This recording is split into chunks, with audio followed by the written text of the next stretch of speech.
Terimalah bahasa kasih dari umat-Mu. Kami tidak mau setengah, separuh, tidak mau hanya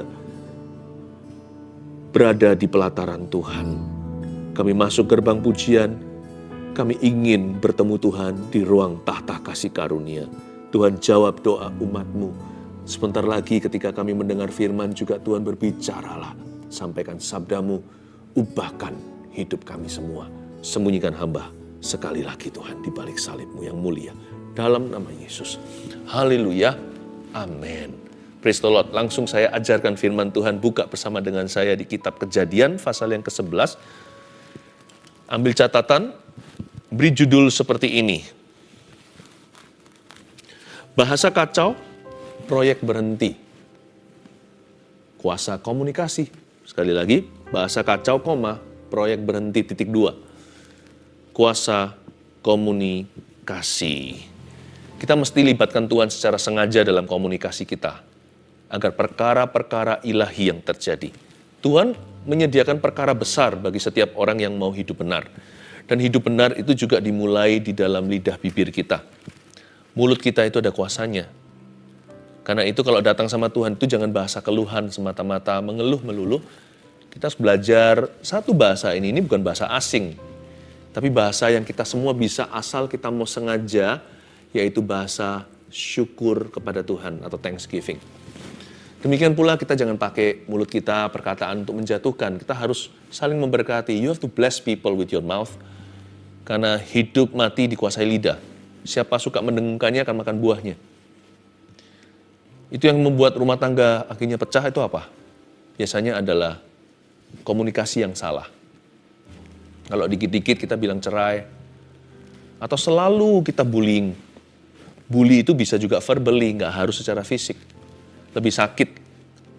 Bahkan orang-orang kuno berkata gini, fitnah lebih kejam dari pembunuhan. Ya sama-sama kejam sih.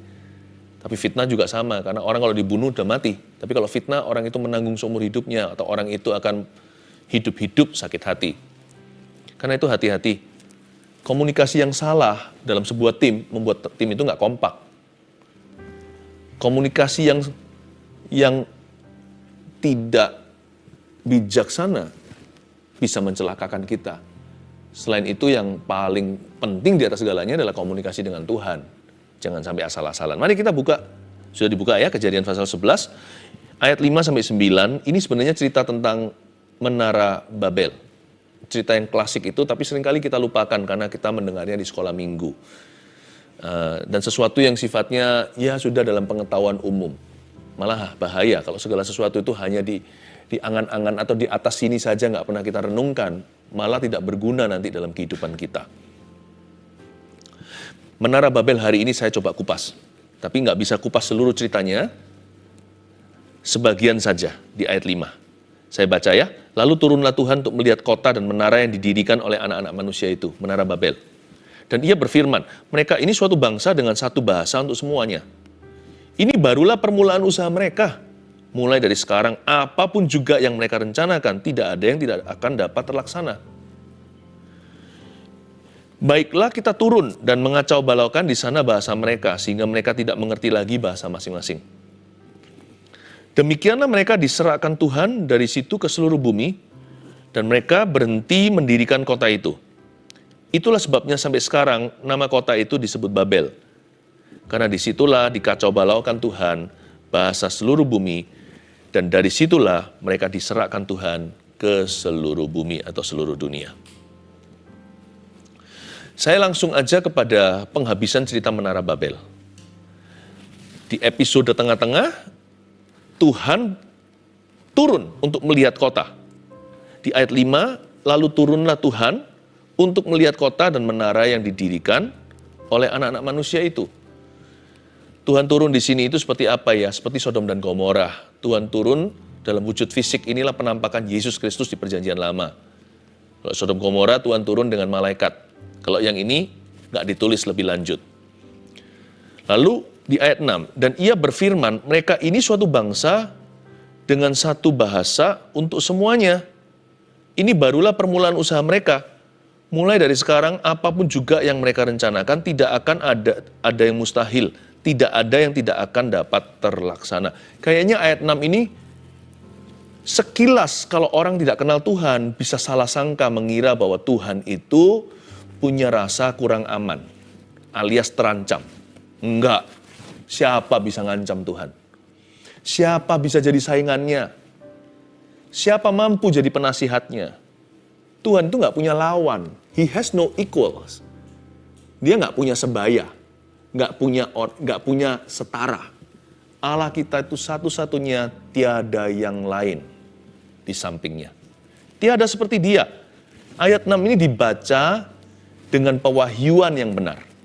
Kalau kita mengenal Tuhan, ayat ini sebenarnya menunjukkan belas kasih-Nya.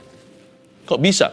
Tuhan ini bukannya tidak aman, tapi Tuhan ini sedang mencegah agar jangan sampai terjadi air bah yang kedua. Dulu waktu bahasa mereka satu, mereka semuanya itu memberontak rame-rame sama Tuhan, sepakat. Sehingga di zaman Nuh, semua dipunahkan seluruh bumi. Tuhan tidak mau melihat itu terjadi, apalagi Tuhan sudah pernah janji sama Nuh tidak akan sekaligus memusnahkan seluruh bumi. No more, not again, tidak akan dilakukan lagi.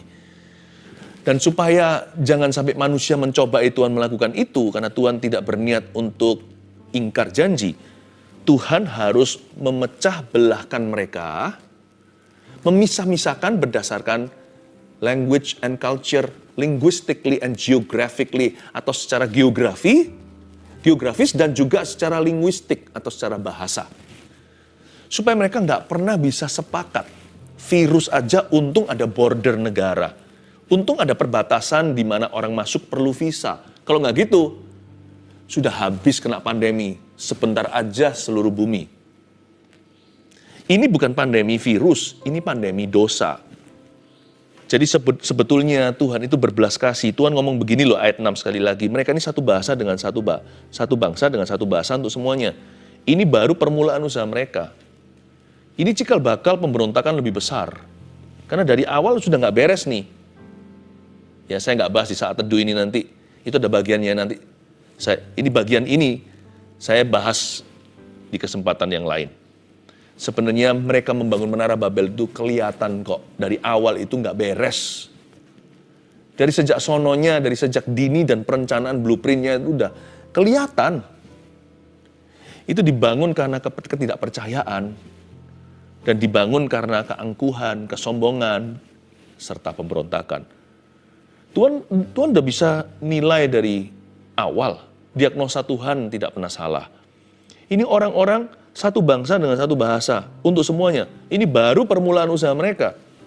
Kalau mereka mengusahakan sesuatu yang memuliakan Tuhan, atau sesuatu yang sifatnya beneficial atau berguna bagi orang lain, bukan untuk membangun trofi atau piala sendiri, tetapi untuk melayani, Tuhan niscaya bangga. Tuhan pasti berkata, I'm proud of you. Kalau bisa janganlah hanya barulah permulaan usahamu. Teruskan usaha itu, lanjutkan sampai sempurna. Tuhan bukan hanya bantu, Tuhan akan ada dalam jeripaya mereka. Tapi yang ini, mereka lari dari hadirat Allah. Mereka itu menentang melawan arus kehendak Tuhan. Tuhan berkata ini baru permulaan. Mulai dari sekarang, apapun juga yang mereka rencanakan. Maksudnya rencana di sini tuh rencana kejahatan. Mulai sekarang, permulaan ini baru usaha mereka yang dini, mulai dari hari ini, apapun juga yang mereka rencanakan. Manusia itu selalu merancangkan kejahatan di hati. Tidak ada yang tidak akan dapat terlaksana. Tuhan bukan terancam dan berkata, aduh, kalau mereka makan dari buah terlarang ini, seperti fitnah setan, Adam Hawa lugunya percaya. Nanti kalian, ini kan kata iblis kepada mereka, kalian nanti akan terbuka matanya, tahu segala sesuatu, kamu akan jadi seperti Tuhan. Masa sih Tuhan takut? Kalau kita nggak mengerti ayat ini, kita kira mulai dari sekarang apapun juga yang mereka rencanakan, tidak ada yang tidak akan dapat terlaksana. Apakah Tuhan takut dilengsarkan?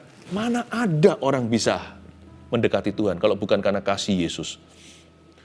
Siapapun juga, baik malaikat, manusia di atas sana, di bawah bumi, di bumi seluruh isi semesta alam, mana ada yang sanggup berdiri di hadapan Dia yang penuh dengan kuasa. Tuhan nggak takut. Tuhan takut untuk mereka. Bedakan ya. Tuhan bukan takut untuk dirinya. Allah kita nggak punya rasa takut. Kita yang punya rasa takut, dan iblis ketakutan. Dia tahu akhirnya nanti di akhirat. Dia tahu hasil skor terakhirnya itu dia udah ngerti. Makanya dia bekerja dengan giat hari ini untuk menyesatkan banyak orang, termasuk mungkin orang-orang sekeliling kita hari ini. Tuhan tuh takut untuk mereka. Takut, bukan takut beneran. Tuhan tuh concern untuk mereka. Kalau ini dibiarkan, mereka harus sekali lagi mengalami pemusnahan karena mereka sepakat bulat. Mulai dari sekarang apapun juga yang mereka rencanakan, tidak akan ada yang tidak terlaksana. Kejahatan mereka udah pol-polan. Kira-kira begitu bahasanya. Ayat 7, baiklah kita turun dan mengacau balaukan di sana bahasa mereka sehingga mereka tidak mengerti lagi bahasa masing-masing. Kata baiklah kita turun di sini merujuk pada Allah Trinity, Trinitas atau Allah Tritunggal. Ada sebuah musyawarah yang luar biasa kita tidak bisa masukkan dalam akal. Dan Tuhan berkata, baiklah kita turun dan mengacau balaukan bahasa mereka. Dari ayat 7 ini saya bisa merasakan Allah Bapa, Putra, Roh Kudus itu sangat peduli sama umat manusia. Ciptaannya yang paling mulia yaitu kita. The Father God, Allah Bapa, Allah Anak, Allah Roh Kudus. Di dalam nama Yesus, Allah yang Esa, pencipta semesta alam dan penebus. Sangat cinta you and me. Sampai dia mau turun sendiri, bukan turun tangan loh. Turun secara pribadi. Padahal berapa banyak sih malaikat, hanya Tuhan yang tahu dan mengerti. Tuhan turun sendiri. Kayaknya memang untuk mengacau balaukan, tapi tujuannya untuk menyelamatkan. Dan yang Tuhan lakukan adalah, Tuhan kacau balaukan mereka, bahasa mereka, sehingga mereka tidak mengerti lagi bahasa masing-masing. Saya garis bawahi di Alkitab saya bahasa masing-masing. This is a miraculous event that cannot be explained away. Ini adalah sebuah kejadian, mujizat yang nggak bisa kita itu coba jelaskan pakai rumus apapun. Nggak bisa.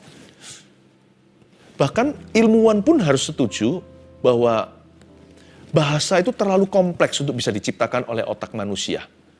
Loh, otak manusia bisa menciptakan, namanya invention atau penemuan. Tapi kita kan nggak bisa ciptakan otak sendiri. Dan kita nggak bisa ciptakan tulang syaraf kita. Itu loh kabel-kabel di tulang punggung. Yang berapa, nomor berapa. Itu nggak bisa kita cipta. Language atau bahasa itu sebuah sistem yang too kompleks. Yang begitu kompleksnya, sebuah sistem yang canggih, teratur dan menjadi satu. Coba bayangin, kalau kita semua manusia goa, lalu kita ciptakan bahasa, dari mana akar kata tertentu? Itu bukan dari bunyi-bunyian hewan atau bunyi-bunyian angin. Bukan dari sesuatu yang kita dengar. Bagaimana manusia bisa menciptakan sesuatu yang dia nggak dengar? Bahasa-bahasa itu vocabulary. Itu canggih sekali. Jadi ilmuwan harus percaya ada Tuhan. Apabila tidak, paling coba untuk ditepis dengan bahasa begini. Itu semacam evolusi ya, begitu aja tiba-tiba terjadi. Tara, simsalabim, abracadabra, langsung ada. Lalu disempurnakan dalam pertemuan-pertemuan setiap bangsa. Bahasa Indonesia dan bahasa Melayu, kan beda. Itu kan ada rapat-rapat sendiri setiap negeri dan pendidikan, setiap ilmuwan, ilmu bahasa maksudnya, intelektual. Ya. Jadi, tapi manusia bisa improve it, bisa memajukan, mereka tidak bisa menciptakan. Apa yang saya coba katakan? Tuhan itu ada.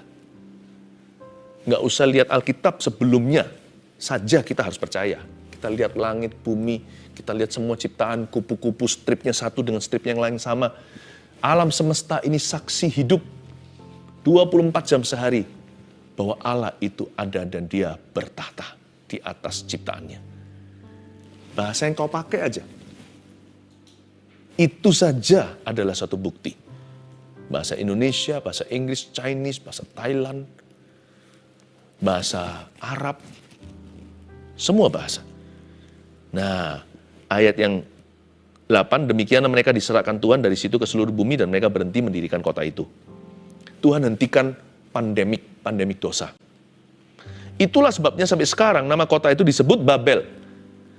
Karena disitulah dikacau balaukan Tuhan bahasa seluruh bumi. Kata Babel sendiri itu, kata Babel itu artinya confused atau bingung. Dan dari situlah mereka diserahkan Tuhan ke seluruh bumi.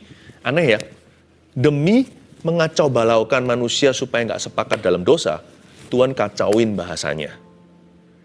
Tapi demi untuk membangun kerajaan sorga di antara bangsa-bangsa, sehingga semua orang yang nggak pernah ketemuan itu bisa sehati seroh, yang di sini sampai Alaska bisa sama-sama cinta Bapa di sorga. Ya, yang di ujung situ di Timur Tengah sampai yang di Asia Tenggara, sampai yang di sana sampai yang kutub utara juga ada, hingga yang di Meksiko, selatan Amerika, di Latin Amerika banyak terjadi kebangunan rohani, bahkan di Afrika semua sama-sama bernafas, pergi beritakanlah.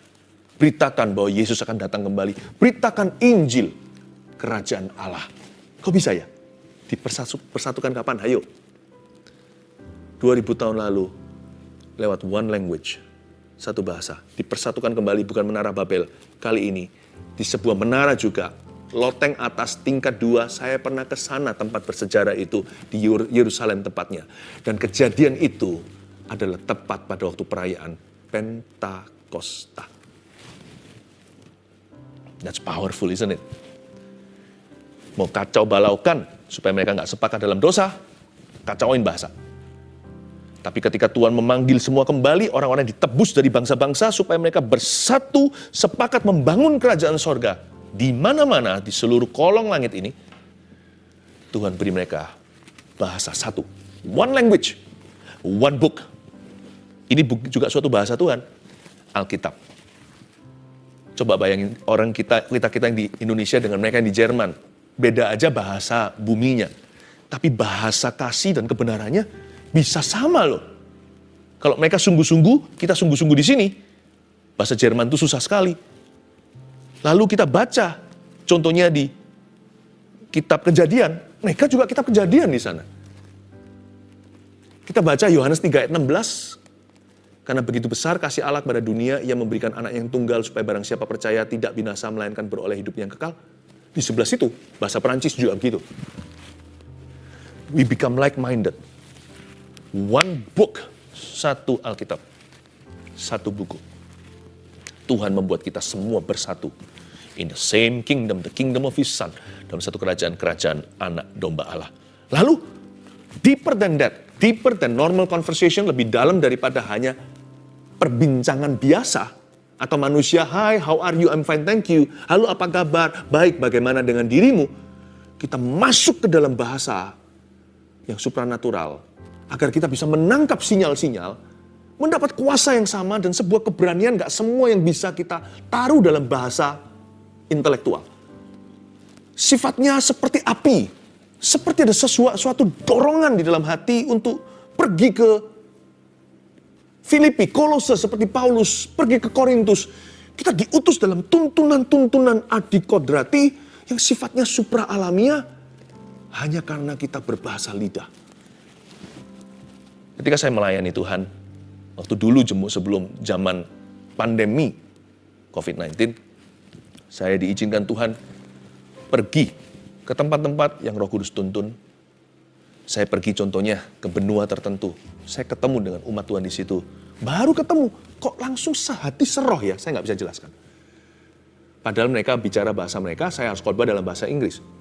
Diterjemahkan dalam bahasa Eropa. Nanti lain waktu, saya pergi ke tempat-tempat yang sifatnya timur sekali. Bukan bahasa Indonesia atau Melayu, tapi bahasa Chinese. Sekalipun saya bisa bahasa Chinese, awal mula saya pelayanan di situ, saya harus diterjemahkan. Tapi puji Tuhan, ketika kita menyembah Tuhan bersama-sama, mereka juga adalah orang-orang yang dipenuhi Roh Kudus. Bisa satu roh langsung. Bahasanya beda di mulut, tapi di lidah sama. Lidah sama rasanya. Roh Allah. Langsung terjadi kebangunan rohani, tidak pakai transisi berapa bulan, berapa tahun, langsung boom, dunamos, kuasa Tuhan turun. Itulah berkat Pentakosta. Saya kasih 3 poin, dengan ini saya selesai.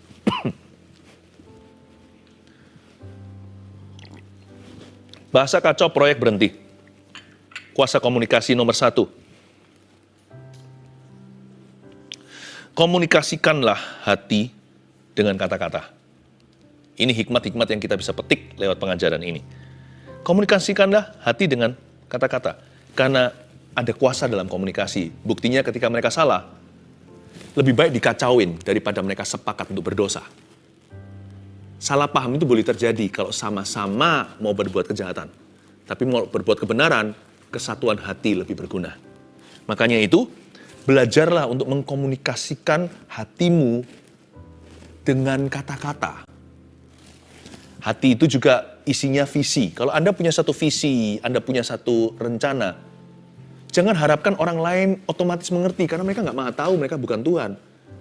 Itulah gunanya rapat. Rapat itu bukan untuk berantem, untuk bertengkar. Rapat itu untuk sepakat. Penting sekali untuk Anda presentasi. Karena itu jangan asal-asalan kalau ada presentation. Siapkan, jangan hanya last minute-an besoknya malam ini. Tapi siapkan jauh hari. Karena itu penting sekali, karena itu kabel-kabel untuk proyek itu jalan. Gampang kalau mau proyek itu berhenti. Atau kalau mau dia prematur, stop di tempat. Atau gagal total, gampang, kacau aja bahasanya. Udah, biar orang lain nggak tahu apa yang ada di hatimu. Dan Anda juga nggak tahu apa yang di hati mereka. Karena itu investasilah dalam komunikasi. Baik dalam pekerjaan, whatever, apapun juga. Dalam keluarga apalagi, komunikasi itu penting sekali. Kalau Anda nggak ngerti, ekspektasi orang kalau itu penting bagi Anda tanya, "Pak, ekspektasi Papa apa? Komunikasikan ke kami." Orang tua jarang kadang-kadang beritahu sama anaknya, tiba-tiba marah aja. Atau mungkin anaknya dibiarin sendiri, cari jalannya. Padahal papa tahu sesuatu, kan sayang kan? Kalau komunikasi kan anak itu bisa belajar dari ayahnya yang nggak bisa dapat dari sekolahnya. Sekolah bisa ajarkan pelajaran, ayah bisa memberikan suatu wawasan. Cita-cita itu jangan jauh-jauh dari papa mama. Papa mama mesti harus bantu. Meskipun nanti nggak sesuai dengan tuntutan orang tua, kasih kebebasan. Tapi alangkah baiknya orang tua itu jadi guiding light. Jadi terang di jalan, apalagi orang tua yang penuh firman, dia menjadi pelita bagi kaki anak-anaknya atau putra-putri. Komunikasikan visimu, komunikasikan pikiran Anda, bahkan komunikasikan perasaan. Usahakan kalau marah jangan main tangan, bukan usahakan, jangan. Marah itu taruh di mulut, tapi kalau hanya membunuh-bunuh karakter atau ngomel melulu, ya semua orang bisa. Itu kan sama dengan luput dari musuh, mulut singa masuk ke mulut buaya. Tapi Pastor Philip, saya tidak main tangan loh. Ya sama aja kalau kita bunuh dengan kata-kata. Maksud saya, kalau marah itu taruh dalam kata-kata itu pilih-pilih kata-kata yang membangun dan kata-kata yang bisa membantu orang tersebut melihat kesalahannya. Atau kata-kata yang paling tidak bisa menolong Anda untuk menyalurkan frustasi Anda di mana demi cari solusi. Bukan hanya sekedar untuk melampiaskan. Semoga Anda bisa nangkep apa yang saya maksudkan. Komunikasikanlah hati dengan kata-kata, bahkan ketika marah. Yang kedua ini saya mendapatkan satu rema untuk Anda. Belajarlah bahasa baru dengan sungguh-sungguh. Ini bukan bahasa roh atau bahasa lidah, itu nggak bisa dipelajari, itu karunia. Kita hanya bisa minta dan beriman sama-sama. Tapi ini adalah bahasa baru dengan sungguh-sungguh. Maksud saya, pilih satu bahasa lain. Sebab ketika Anda bisa bahasa lain itu selain bahasa ibu, selain bahasa utama Anda, ya kalau kita ya bahasa Indonesia lah. Ketika Anda belajar dengan sungguh-sungguh bahasa lain itu, maka itu akan membuka sebuah dimensi baru dalam ministry, pelayanan, dalam hubungan, dalam bisnis pekerjaan. Ngelamar pekerjaan itu aset. Kalau kita mau dipanggil interview, kalau kita bisa lebih dari satu bahasa. Tapi jangan belajar bahasanya yang asal-asalan. Belajar yang formal. Belajar sungguhan, otodidak juga nggak apa-apa. Sekarang ini zaman dunia ini open book. Ada orang yang otodidak lebih bagus lagi dari orang yang les-lesan kalau les-lesannya asal-asalan. Tapi belajar sungguhan. Belajar itu sampai grammarnya, bukan hanya vocab-vocab atau kosakata. Belajar itu sampai kepada susunannya yang betul gitu. Ya. Saya sendiri berbicara 3 bahasa. Bahasa ibu saya sekarang, bahasa utama adalah Indonesia. Ya, lalu bahasa kedua saya anggap my second language itu Inggris. Lalu bahasa ketiga itu Chinese. Nah, saya harus improve itu setiap kali karena saya punya 2 bahasa yang lain, ini saya kembangkan. Makanya ada dimensi pelayanan yang tidak bisa bagi orang yang nggak bisa bicara bahasa itu. Nggak mungkin bisa. Bisa pun beda gitu. Ada bisa, tapi nggak akan sama apa yang Tuhan bisa sanggup kerjakan. Sekalipun ada mustahil bagi Allah. Tapi Tuhan itu juga memakai kelebihan kita. Alangkah baiknya kita punya kelebihan juga. Nggak hanya selalu kelemahan yang kita serahkan. Tuhan bisa pakai kelemahan kita kan? Terlebih lagi Tuhan juga bisa pakai kelebihan kita, bukan? Saya dorong Anda, saya kok kerasa seperti ini suara Roh Kudus lewat saat teduh ini untuk setiap Anda, khususnya anak muda. Yang benar ya, kalau belajar bukan demi drama Korea atau apa. Kalau memang betul-betul belajar bahasa Korea demi karir atau ministry, atau belajar bahasa Jepang atau apa, terserahlah. Jangan karena terbawa drama. Zaman dulu drama-drama yang ngetop adalah Taiwan. Sekarang berbeda, shifting ke Asia yang lain. Jangan musiman. When you learn a language, itu bukan untuk entertainment, itu investment, itu investasi. Ya, yang terakhir, ini yang saya sebut tadi itu loh Pentakosta. Mintalah bahasa sorga yang mempersatukan. Minta bahasa roh atau bahasa lidah tersebut. Karena kita tahu Tuhan mengacau balaukan Menara Babel dengan kacauin bahasanya. Tuhan mempersatukan kita semua juga lewat satu bahasa. Selain buku ini yang sudah ada di tangan yang terus dikupas, alangkah baiknya kita masuk lebih dalam, deeper than normal conversation. Saya targetnya lebih dalam dari normal. Saya mau mengalami yang supranormal, bukan ngeroh ya, yang supernatural. Karena saya tahu hidup saya, tuntunan Tuhan melebihi pengetahuan yang saya tahu. Saya minta Roh Kudus nyata di dalam hidup kita sekalian.